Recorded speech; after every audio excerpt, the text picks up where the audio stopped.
ሰላም ጤና ይስጥልኝ የተከበራችሁና የተወደዳችሁ ተመልካቾቻችን ከብስራት ኤፍኤም የዩቲዩብ ቻናላችን ለተቀዳሚ የብስራት ስፔሻል ፕሮግራማችን ተጀምሯል። እንደምን ቆያችሁ? ይለቱ ቆይታችን በስፋት በዋናነት የምንመለከተው ጉዳያችን የዓለም ዋንጫን እንመለከታለን። ከዚያም ማለፍ ሲል ደግሞ የዝውውር መስኮቱ በይፋ እንግዲህ ባይከፈትም በተለይ በእንግሊዝ ክለቦች በንቃት እንደሚሳተፉበት ይጠበቃል። የተሰሙ የዝውውር ጉዳዮችንም እንደዚሁ እንመለከታለን።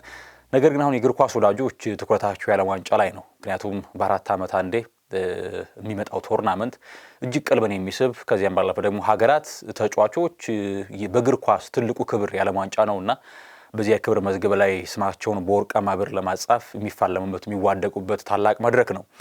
ታዲያ እንግዲህ ጅማሬው ዕለተ ሐሙስ ሆነ። ባለፉት እንግዲህ ሁለት ቀናቶች የተመለከትናቸው ጨዋታዎች አሉ። እኛ ግን ትናንት የተደረጉ ጨዋታዎችን ምሽት ላይ ሌሊት ላይ የተከናወነ ጨዋታ ለሱ እንመለከታለን። እንደዚሁም ደግሞ ዛሬም የሚደረጉ ጨዋታዎች አሉ፣ እነሱን በስፋት እንመለከታለን። ከዚያም ደግሞ ጣብለን ትናንት የተሰሙ የዝውውር ጉዳዮች አሉ፣ አዳዲስ የዝውውር ዜናዎች አሉ። አርሰናል የተመለከተ አዲስ የዝውውር ዜና ለሱን ጉዳይ ወደ እናንተ አደርሳችኋለሁ። አብራችሁን ትቆዩ ግብዣችን ነው። ተፈራ ታመነ ከመላው የስቱዲዮ ባለሙያዎች ጋር የጋራ ጊዜን የማሳልፍ ይሆናል። ቀዳሚ ትኩረታችን የሚሆነው የዓለም ዋንጫው ነው። 2026 የዓለም ዋንጫ በአዝቴካ እንግዲህ ሜክሲኮ ላይ ተጀመረ። እንግዲህ አዝቴካ ለሶስተኛ ጊዜ ነው፣ በታሪክ የመጀመሪያው ነው። ሁለት ጊዜ አስቀድሞ ተከናወነ ብቻዋን ሜክሲኮ ባዘጋጀችው የ1950 እና 1986 የዓለም ዋንጫ ላይ። ከዚያ ደግሞ አሁን በጣምራ በተዘጋጀው የዓለም ዋንጫ ላይ አዝቴካ መክፈቻውን ያበሰረ የስቴዲየም ሆኗል። ይህም በታሪክ መዝገብ ላይ እንዲሰፍር አድርጎታል። ትናንት በካናዳ ደግሞ ሌላኛው የመክፈቻ የካናዳ ጨዋታ ላይ የተመለከትንበት ጨዋታ ነበረ። ካናዳን ከቦስኒያ ያገናኘው ጨዋታ ነበረ። እንግዲህ እግር ኳስን ስናስብ ከካናዳ በተሻለ ቦስኒያ እንደው ጥሩ ስም ያላት ሀገር ነች።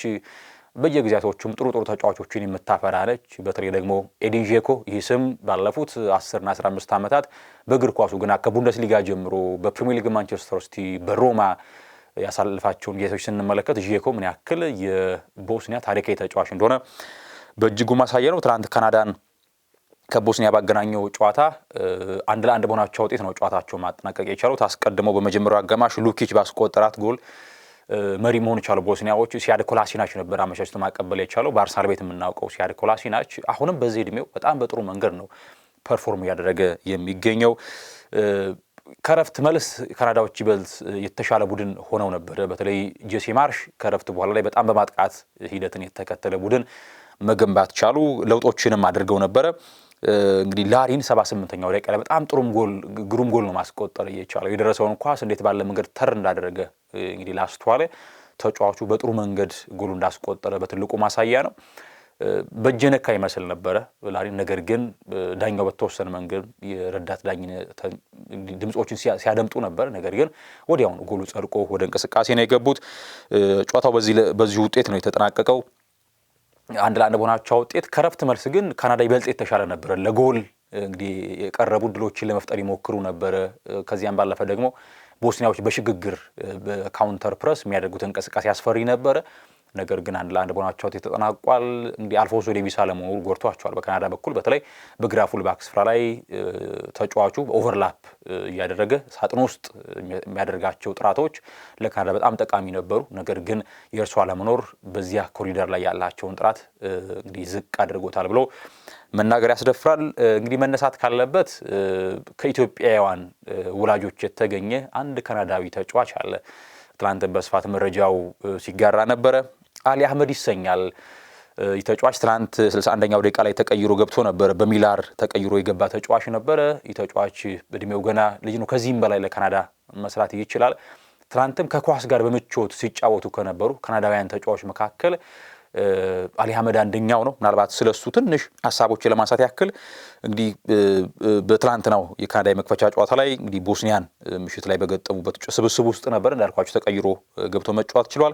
እንግዲህ አሊ አህመድ በወርሃ ጥቅምት 2000 በካናዳ ቶሮንቶ ነው የተወለደው። በ6 ዓመቱም በሰሜን ቶሮንቶ ኒትሮስ ኳስን መጫወት የጀመረ ሲሆን በፖርቱጋል ቤሌንሴስ ክለብም የሙከራ ጊዜ እንደዚሁ ማሳለፍ ችሎ ነበረ። በዋና ክለብ ደረጃ በዋይት ኬፕስ እንዲሁም ደግሞ በቫንኮቨር ካሳለፈ በኋላ ጥር 2026 ላይ ለሻምፒዮንሺፕ ክለብ ኖርዊች መፈረም ቻለ። እንግዲህ ኖርዊች በእንግሊዝ ስም ካላቸው ቡድኖች መካከል የሚጠቀስ ነው። አሁን ላይ ግን በሻምፒዮንሺፕ ነው የሚሳተፈው። የ3 ዓመት ተኩል ኮንትራትም እንደዚሁ ተፈራረመ። በፊሊፕ ክሌርሞ ስብስብ ውስጥም በጣም ጥሩ ያሳልፈዋል። በተለይ ከሬክሳም ዌስት ብሮም ኮቨንትሪ ሲቲ ጋር በተደረጉ ጨዋታዎች ላይ አሊ አህመድ ጥሩ አቅም ያለው ተጫዋች መሆኑን ያስመለከተባቸው ጨዋታዎች ነበሩ። እንዲህ በአማካኝና በመስመር ስፍራ መጫወት የሚችለው አሊ አህመድ ለመጀመሪያ ጊዜ ለካናዳ ብሔራዊ ቡድን በ2023 በኮንካካፍ ውድድር ጥሪ የደረሰው ሲሆን በ2024ም ኮፓ አሜሪካን በስብስብ ውስጥ መካተት እንዲሁ ችሎ ነበረ። አሊ አህመድ እንግዲህ አሁን ላይ በታላቁ መድረክ በዓለም ዋንጫ በጂሲ ማርሽ ስብስብ ውስጥ እንግዲህ ተካቶ የተጫወተ ይገኛል። ትላንትም ጨዋታውን ላስተዋላቸው በቀኝ መስመር ላይ ነበር ሲጫወት የነበረው። ኳስ እግሩ ላይ ሲገባ በምቾት በተለይ አንድ አጋጣሚ ላይ አሊ አህመድ እንዴት ባለ መንገድ ትሪቬላ ፓስ አድርገው እንደነበረና ተጫዋቹ ተሰጦ እንዳለው በትልቁ ማሳያ ነው። እንግዲህ ትውልደ ኢትዮጵያውያንን ከዚያም ባለፈው ወላጆቻቸው ኢትዮጵያውያን የሆኑ በወንድም በሴትም ኳስ ተጫዋቾችን አሁን ላይ በዓለም መድረክ እየተመለከትን እንገኛለን። አሁን ደግሞ አሊ አህመድ በታላቁ መድረክ የዓለም ዋንጫ ከኢትዮጵያውያን ወላጆች የተገኘ ቶሮንቶ የተወለደው ካናዳዊ የተመለከትነው እንገኛለን። አሁን ላይ ቦስኒያና ካናዳ አንድ ነጥብ አላቸው። ኳታር ከስዊዘርላንድ እንግዲህ ከተጫወቱ በኋላ የምድቡ ሁኔታ ይታወቃል። ሌላኛው አሜሪካን ከፓራጓይ ያገናኘ ጨዋታ ነበረ። ሁለት ጥሩ ቡድኖችን ያገናኘ የጨዋታ መርሃ ግብር ነበረ። እንግዲህ ፖቼቲኖ ጥሩ ስብስብ አላቸው። እንግዲህ አሜሪካ አንዳንድ ወቅቶች ላይ እንደነ ላንዶን ዶኖቫን በተለይ በኮንካፍ ሀገራት የዓለም ዋንጫ ከፍተኛ ጎል አስቆጣሪ ነው። ዶኖቫን በኤቨርተን እናውቀዋለን። ከዚያም ባለፈ እንደነ ክሊን ዴምፕሲ የመሳሰሉ ተጫዋቾችን እናስታውሳለን። ስመጥር ሆነው በጉልህ ስማቸው የሚነሳ ተጫዋቾች አሜሪካ አሁን ላይ ለምርጫ ራሱ እስከ መቸገር ደርሳለች ላይናፑን ለማውጣት። ይሄ የስኳድ ዴብዟ በጣም ጥራት ባላቸው ተጫዋቾች የተሟላ ነው። ትላንት ፓራጓይን በሙሉ ብልጫ 4-1 አሸንፋለች። ቦባዲያ በራሱ መረብ ላይ ጎል አስቆጥሮ መሪ መሆን ቻሉ። ፍሎሪያን ባሎጉን ተካትሎ 2 ጎሎችን ማስቆጠር ቻለ። ጂቫኒ ሬና ወጣት ተጫዋች ትላንት አሜሪካ ጎል ማስቆጠር ችሏል። ማውሪሲዮ ደግሞ የፓራጓይን አንዷን ጎል ያስቆጠረው ተጫዋች ነው። ላይናፓን ስንመለከት ምን አይነት ጥራት ያላት ቡድን እንደሆነች አሜሪካ በትልቁ ማሳያ ነው። በስብስቧ ውስጥ ፍሪማን አለ፣ የቪያሪያል የቀኝ ፉልባክ ተጫዋች። ከዚያም ባለፈ ክሪስ ሪቻርድስ በፓላስ የላክሮ አጣማሪ ነው። ሪቻርድስ በደንብ ፕሪሚየር ሊግ ለምትከታተሉ ታውቁታላችሁ። ጸጉሩን አጎፍሮ የሚጫወተው ተጫዋች ክሪስ ሪቻርድስ በስብስቧ አለ። ቲምሪም ለበርካታ ዓመታት በፉልሃም የተጫወተው ቲምሪምም አለ። አሁን ላይ ወደ ሀገሩ አሜሪካ ክለብ አምርቷል። እድሜው 38 ነው። በጣም እድሜው ገብቷል። ሮቢንሰን ሌላኛው የፉልሃሙ የግራ ፉልባክ ተጫዋች ላይናፕ ውስጥ አለ። ቴይለር አዳምስ ይሄ ድንቁ የቦርንመዝ የዲፌንሲቭ ሚድፊልደር ተጫዋችም እንደዚሁ አሜሪካዊ ተጫዋች ነው። ማሌክ ቲልማን በሊቨርኩሰን የምናውቀው ተጫዋችም ላይናፕ ውስጥ አለ። ዌስተን ማኬኒ እንደዚሁ በኢቬንቱስ በተለይ በጉልህ ጥራቱን ያስመለከተ ተጫዋች ነው። ከዚያም ባለፈ ሰርጂኖ ደስትና ክሪስቲያን ፖሊሲክ በቀኝና በግራ መስመር ነበር ፖቼ የተጠቀሙት። ከዚያም ባለፈ ደግሞ ፍሎሪያን ባሎጉን የቀድሞ የአርሰናል ተጫዋች አሁን ላይ በፍራንስ ሊግ ቡድን ሞናኮ እየተጫወተ የሚገኘው ባሎጉን እንደዚሁ በስብስቧ ላይ ስንመለከት በጥራት ረገድም ጥሩ ቡድን እንዳላት አሜሪካ ማሳይ። እነዚህ ስሞች በክለባቸው ተጽዕኖ የሚፈጥሩ ተጫዋች ናቸውና አሜሪካ ጥሩ አቅም እንዳላት በትልቁ ማሳያ ነው። ከዚሁ ምድብ ዛሬ የሚከናወን አንድ ጨዋታ አለ። ኳታርን ከስዊዘርላንድ ያገናኛል። እንግዲህ ኳታር ያለፈው የዓለም ዋንጫ አዘጋጅ ነች። ስዊዘርላንድ ግን በላቀ መልኩ በጥራት የተሻለች ቡድን ነች ከኳታር ይልቅ። ምክንያቱም ስብስቧን ላስተዋለ እንደነ ማኒላ ካንጂ፣ እንደነ ሪካርዶ ሮድሪጌዝ፣ ግራኒ ዣካ፣ ፍሪለርን ጨምሮ ዳንዶይ፣ ኢምቦሎ፣ ሮቢን ቫርጋስ እነዚህ ሁሉ በስዊዘርላንድ ስብስብ ውስጥ የሚገኙ ተጫዋቾች ናቸውና ጥሩ ቡድን እንዳላት በትልቁ ስዊዘርላንድ ማሳያ ነጥቦች ማስቀመጥ ያስደፍራል። ሌሎችም ጨዋታዎች ይደረጋሉ። ሌሊት ላይ ነው ይሄኛው ጨዋታ የሚከናወነው 4 ሰዓት ላይ ነው። ሌሊት ላይ ደግሞ 3 ጨዋታዎች ይደረጋሉ። ብራዚል ከሞሮኮ በጣም ተጠባቂ የጨዋታ መርሃ ግብር ነው። ሌሊት 7 ሰዓት ላይ የሚከናወን ጨዋታ ነው። እንግዲህ በሀገራችን ሰዓት አቆጣጠር ምቹ አይደለም። ነገር ግን እግር ኳስን የሚወዱ እንግዲህ ብራዚል ከሞሮኮ በጣም ተጠባቂ ጨዋታ ነውና ጨዋታውን በትኩረት እንደሚከታተሉት ይጠበቃል። እንግዲህ አዲሱ የሞሮኮ ብሔራዊ አሰልጣኝ መሐመድ ዋሂብ በራስ መተማመናቸው የላቀ እንደሆነ ከዚያም ባለፈ ሙሉ እምነት እንዳላቸው ከ4 ዓመታት በፊት ግማሽ ፍጻሜ መድረሳችን አትዘንጉ ሲሉ ሀሳባቸውን ሰጥተዋል። የፖች እንግዲህ የካርሊቶን የካርሎ አንቸሎቲን ታክቲክ በደንብ እንዳጠኑ ሀሳብ ሰጥተዋል። ብራዚልን በጣም እንደሚያከብሩ ክብር እንደሚሰጡ ገልጸው ነገር ግን እንደማይፈሩ ሀሳባቸውን ሰጥተዋል። የሁለቱ ቡድኖች ጨዋታ የሚገርመው 80,000 ትኬቶች ተሸጠው ማለቃቸው ተገልጿል። እንግዲህ ብራዚል የውድድሩ ቁንጮ ቡድን ነች በስኬትና ብራዚልን ጨዋታ ላይ መመልከት ምን ያክል ደጋፊዎች እንደሚጓጉ በትልቁ ማሳያ ነው። እንግዲህ በብራዚል በኩል ማንሳት ካለብን ኔይማር ጁኒየር ከሞሮኮ ጋር በሚደረገው ጨዋታ እንደማይኖር ነው መረጃዎች የሚያሳዩት። ነገር ግን በቀጣዩ ሳምንት በሁለተኛው ዙር ላይ ሪከቨር አድርጎ ከጉዳቱ እንደሚመለስ መረጃዎች ወጥቷል። ቪኒሲዮስ ጁኒየር አሁን እዚህ የተገኘ ነው በዓለም ዋንጫ መድረክ ዋንጫውን ለማሳካት ነው የሚል ሐሳብ ሰጥቷል። እቅዳችን ዓላማችን ይህ ነው የሚል ሐሳብን ሰጥቷል።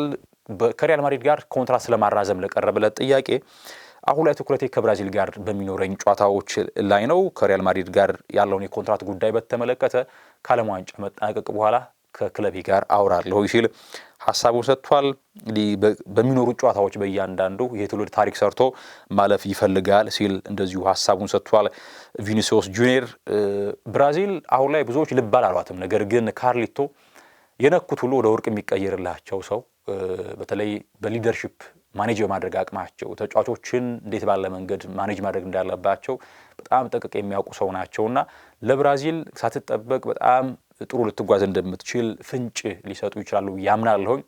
አስቀድሞም የስብስብ ጥራት ችግር የለባትም። ነገር ግን ተጫዋቾቹ ከኢንዲቪጁዋል እቅድ ከኢንዲቪጁዋል እንግዲህ ዓላማቸው በዘለለ እንደ ቡድን ማሰብ በጋራ ማሰብ ይኖርባቸዋል። ተደጋጋሚ የሚነሳባቸው ጥያቄ ነው። እንግዲህ ስብስቧን ስንመለከት ከግብ ጠባቂ እስከ አጥቂ ድረስ ምናልባት በተወሰነ መንገድ ፊት መስመሯ 9 ቁጥር ላይ ይሄ ከዚህ ቀደም እንደምናውቀው እንደና አድሪያኖ እንደነ ሮናልዶ ሉዊስ ናዛሮ ዴሌማ እንደና አሌክሳንደር ፓቶ በጣም ክላስ ያላቸው አጥቂዎች የሉም። ነገር ግን በተለይ የመስመር ተጫዋቾቹ ጥራት ሊያግዝ እንደሚችል ይታመናል። ዳሊሰን ቤከር አይነት ጥራት ያለው ግብ ጠባቂ አለ። ከዚያም ባለፈ በማል ተከላካይነት ጥምረት ሁለቱ እንግዲህ ሁነኛ መሪዎችን ይዛለች። ማርኪኒዮስ በፓሪስ ሰን ጀርማ በጣም ልምድ ያለው ተጫዋች ነው። ጋብሪኤል ማጋሌሽ ያለፉት 3 ዓመታት እንግዲህ በአውሮፓ ካሉ ምርጥ ተከላካዮች አንዱ ነው። ከዚያም ባለፈና አሌክሳንድሮና ዳኒሎ በቀኝና ግራ ፉልባክ ላይ ያለው ዌስሊ የሮማው ቀኝ ፉልባክ ተጎርቶ ኤደርሰን እንደተጠራ ይታወቃል። አማካይ ክፍሏ በጣም ጥራት አላቸው። ካስሚሮ ከካሪክ መምጣት በኋላ በዩናይትድ ይበልጥ ያበበው በደሜ ማምቻ እንደወይን የጣፈጠው ካስሚሮ ከቡርኖ ጉማሬሽ ጋር እንደዚሁ ይጣመራሉ። ፋቢኒዮ አለ እንደነ ፓኩዌታ የመሳሰሉ ተጫዋቾች አሉ። ኤደርሰን እንደዚሁ ዩናይትድን በቅርቡ የሚቀላቀለው ተጫዋችን በስብስቡ አለ። እንደነ ቪኒሲዮስ ጁኒየር፣ ራፊንሃ፣ ማቴዎስ ኩኛ፣ ጋብሪኤል ማርቲኔሊ፣ ኢጎር ቲያጎ በስብስብ ደረጃ ስንመለከተው ስኬት ለማምጣት የሚያንሰው አይነት ቡድን አይደለም። ነገር ግን እንዴት ባለ መንገድ ቡድኑ ተግባብቶ ውጤት ያስመዘግባል የሚለው በትልቁ መነሳት ያለበት ነጥብ ነው። እናም ብራዚል የመጀመሪያ ጨዋታ ሌሊት 7 ሰዓት ላይ ትጫወታለች። እንግዲህ ከሞሮኮ ጋር በጣም ብርቱ ትግል እንደሚጠብቃት ግልጽ ነው። እንግዲህ ሞሮኮ በአፍሪካ በተለየ የእግር ኳስ ጥራት የሚጫወቱ ቡድን ናቸው። በተለይ የሬግራጉይ ስብስብ በአፍሪካ ዋንጫው በዓለም ዋንጫው ምን አይነት ቡድን ገንብተው እንደነበረ ማሳያ ነው። በጣም በከባድ የፕሬሲንግ ሲስተም የሚጫወት ቡድን ነው። ፋታ የማይሰጥ ሲያጠቃም ሲከላከልም በጣም አስደናቂ ቡድን ነው። እናም ብራዚል ከሞሮኮ ይጫወቱ። ሌሎችም ጨዋታዎች ይደረጋሉ። ሌሊት ላይ ሃይቲ ከስኮትላንድ ይጫወታሉ ሌሊት ላይ። ከዚያም ደግሞ ንጋት ላይ አውስትራሊያ ከቱርክ ሌላኛው ንጋት 1 ሰዓት ላይ የሚደረገው የጨዋታ መርሃ ግብር። በዚህ መንገድ የዛሬ የጨዋታ መርሃ ግብሮች ቀጥለው ይደረጋሉ። እንግዲህ ዓለም ዋንጫው ምናልባት አሁን ላይ ከመክፈቻው ጀምሮ እምብዛም በተጠበቀው ልክ ደምቆ አልተመለከትነው። ሜዳ ላይ ጥራቱ ፉክክሩም ያን ያክል ሆኖ አልተመለከትነው። ነገር ግን በተለይ ከዛሬ በኋላ የሚደረጉ ጨዋታዎች ላይ የተለየ ፉክክር መንፈስና ይሄ የዓለም ዋንጫ የምናውቀውን ድምቀት እናገኛለን ብለን ተስፋ እናደርጋለን። ስለ ዓለም ዋንጫው ይህን ያህል ካነሳን አሁን ደግሞ የሊግ ውድድሮች ተጠናቋል። በአውሮፓ ታላቅ ሊጎች የዝውውር መስኮቱ ነው በትኩረት የሚጠበቀው። የዓለም ዋንጫ መምጣቱ በተወሰነ መንገድ የዝውውር ሂደቶችን ረገብ አድርጓቸዋል። ነገር ግን የተሰሙ ሁነኛ የዝውውር ጉዳዮችን ደግሞ ላጋራችሁ። አርሰናልን በተመለከተ እንግዲህ አንድሬ ቤርታና ሚኬል አርቴታ በቀጣዩ ውድድር ዓመት በተለይ የፊት መስመራቸውን ጥራት ለማጎልበት በንቃት በዝውውሩ እንደሚሳተፉ ግልጽ ነው። ስለዚህ የግራ መስመር ተጫዋች ደግሞ ዋነኛ እቅዳቸው እንደሆነ ይታመናል። ታዲያ ትናንት አመሻሽ በተለይ ከ3 ሰዓት በኋላ አንድ ዜና ወጥቷል። ከታማኝ የዜና ምንጮች መረጃዎች በስፋት ሲወጡ ነበረ። ክሪስቶስ ዞሊስ የተሰኘ ግሪካዊ ተጫዋች አለ። በክለብ ብሩዥ ነው በቤልጂየም ሊግ የተጫወተ የሚገኘው። የተጫዋች በጎል ኢንቮልቭመንት ወደ ለ40 የቀረበ አጠቃላይ ጎል ማስቆጠርና አሲስት በማድረግ በጣም ጥራት ያለው ተጫዋች ነው። እንቅስቃሴዎችን ለመመልከት ስሞክር ነበርና በመስመሮች መካከል የሚያደርጋቸው ሩጫዎች፣ ሳጥን ውስጥ ያለው ሻርፕነስ በጣም ጥሩ ተጫዋች እንደሆነ ያሳያል። እድሜው 24 ነው። እናም ይሄን የክለብ ብሩዥ ግሪካዊ የግራ መስመር ተጫዋች ለማስፈረም አርሰናል በንቃት የተካተለ ይገኛል። እንዲያውም የቢቢሲው ሳሚ ሞክቤል ጥያቄ ስለማቅረቡ ሁሉ መረጃዎችን ሲያወጣ ነበረ። የዝውውር ዋጋው 35 ሚሊዮን ፓውንድ ነው፣ ወደ 41 ሚሊዮን ዩሮ የሚጠጋ ገንዘብ ማለት ነው። ከአሁን ላይ ካለው የተጫዋች የመሸጫ ዋጋ ተመን መናር ተከትሎ በጣም ጥሩ የሚባል የዝውውር ገንዘብ ነው። እናም የዳይሬክተሩ አንድሬ ቤርታና ረዳታቸው ማውሪዚዮ ሚሼል ባለፈው ሳምንት የግሪክና ስዊድን ጋር በነበረው ሲጫወት ከተመለከቱት በኋላ እንዲፈርም መወሰናቸውን ዘገባዎች እየወጡ ይገኛሉ። እናም እንደ ሳሚ ሞክቤል ቢቢሲው ዘገባ መሰረት ከሆነ ጥያቄዎች ስለማቀረቡ ከዚያም ባለፈ ደግሞ ሌሎች እንደ ፋብሪዚዮ ሮማኖ ዴቪድ ኦርንስቴን የመሳሰሉ ታማኝ የዜና ምንጮችም መረጃውን ይዘው ተወጥቷልና አርሰናል በቅርቡ ክሪስቶስ ዞሊስን ለማስፈረም ይፋ ጥያቄ እንደሚያቀርብ ይጠበቃል። በግራ መስመር ክፍተት እንዳለበት ግልጽ ነው አርሰናል። ነገር ግን አንድ መረጃ እዚሁ ላጋራችሁ እወዳለሁኝ። አርሰናል ዞሊስን ምናልባት ካስፈረመ ምንም ከሞርጋን ሮጀርስ ዝውውር ጋር አይገናኝም ነው። አንዳንዶች ዞሊስን ካስፈረመ ሞርጋን ሮጀርስን ፍላጎቱ ይቀንሳል ያም ይተዋል የሚል ሐሳብ ነበር። ነገር ግን በፍጹም ከሮጀርስ ዝውውር ጋር እንደማይገናኝ ታማኝ የዜና ምንጮችን ተመልክቻለሁ። እናም አርሰናል በዚያ ስፍራ ላይ ስኳድ ዴብዝም ጥራትም ነው መጨመር የፈለገውና 35 ሚሊዮን ፓውንድ የተገመተውን ግሪካዊ የክለብ ብሩዥ የመስመር ተጫዋች አርሰናል በንቃት ነገሮችን እየተከታተለ እንዳለ ማሳያ ነው። ሌላኛው ሮበርቶ ሌቫንዶቭስኪን በተመለከተ ተጫዋቹ እድሜው ገብቷል። እንግዲህ በአውሮፓ ባለፉት ከ10 ዓመታት በላይ በዘለቀ የጥራት ደረጃ ልህቀት ነበር ሲጫወት የነበረው በቦሩሲያ ዶርትሙንድም በባየር ሙኒክም በባርሰሎና። አሁን ደግሞ በእድሜ ማምሻ ላይ ወደ አሜሪካ ተጉሶ ለቺካጎ ፋየርስ ፊርማው ሊያኖር እጅግ ተቃርቧል። ከወኪሉ ከቢኒዛቪ ጋር በመሆን መጓዙንም ዘገባዎች እየወጡ ይገኛሉ። ዝውውሩ ይፋ እንደሚደረግ በቅርቡ ይጠበቃል። ቶተንሃሞች አሁን ላይ የተከላካያቸውን ፔድሮ ፖሮ ኮንትራት ለማራዘም መቀረባቸው ዘገባዎች ወጥተዋል። ሮቤርቶ ዲዘርቢ ያሳምነው ነው ያቆዩት ነው የተባለው። ፔድሮ ፖሮ ለማስፈረም ሌሎች ትልልቅ ክለቦች ፍላጎት ነበራቸው። ነገር ግን ስፔናዊ ተጫዋች ዲዘርቢ እንዲቆይ ማድረጋቸው በስፋት መረጃዎች እየወጡ ይገኛሉ። ፓሪስ ሰን ዠርማ ከአክሉሽ ጋር በተገናኘ ይሄ ወጣት የፈረንሳይ ብሔራዊ ቡድን ተጠርቷል። በዲሾም ስብስብ ውስጥ ተካቷል። አክሉሽ የሞናኮ ተጫዋች ነው። እርሱን ለማስፈረም ፍላጎት እንዳላቸውና እንቅስቃሴ መጀመራቸው ለፓሪዚያኖቹ መረጃዎች ወጥቷል። ባየር ሙኒክ ሌላኛው በዝውውሩ የተንቀሳቀሰ የሚገኝ ቡድን የግራ ፉልባክ ተጫዋች ይፈልጋሉ። አልፎንሶ ዴቪስ ተደጋጋሚ ጉዳት እየገጠመው ስለሚገኝ በእርሱ ስፍራ ተጫዋች ይፈልጋሉ። ናታን ብራውን በጣም ጥሩ ተጫዋች ነው። ኢንትራክ ፍራንክፉርት ባለፈው ውድድር ዓመት በጣም ጥሩ ዓመትን አሳልፏል። 55 ሚሊዮን ዩሮ ነው የመሸጫ ዋጋው ፓኬጁ። የእንግሊዙ ክለብ አርሰናል፣ ማንቸስተር ዩናይትድ ስማቸው ሲነሳ ነበረ ከናታን ብራውን ጋር። ነገር ግን ሙኒኮች ዝውውሩ ለመቋጨት እየቀረቡ ስለመምጣታቸው ዘገባዎች በስፋት ወጥቷል። ሌላኛው አስገራሚው መረጃ ባየር ሙኒክ እንደዚሁ ማርከስ ራሽፎርድን ለማስፈረም ፍላጎት እንዳለው የቲም ቶክ ዘገባ ያሳያል። የውሰቱ ተጠናቋል ከባርሴሎና ጋር። እናም ሙኒኮች ራሽፎርድን ለማስፈረም ፍላጎት ስለመኖራቸው ዘገባዎች ወጥቷል። ማቴዎስ ፈርናንዴዝን በተመለከተ አሁን በይፋ እንግዲህ ዌስትሃሞች የተጫዋቹ የመሸጫ ዋጋ ተመን 85 ሚሊዮን ፓውንድ መሆኑን አሳውቀዋል። ስለዚህ የትኛው ክለብ ይህን ገንዘብ ያቀርባል የሚለው ነው የሚጠበቀው። ማንቸስተር ዩናይትዶች ግን ነገሩን አሁን ላይ በትኩረት እየተከታተሉት ይገኛሉ።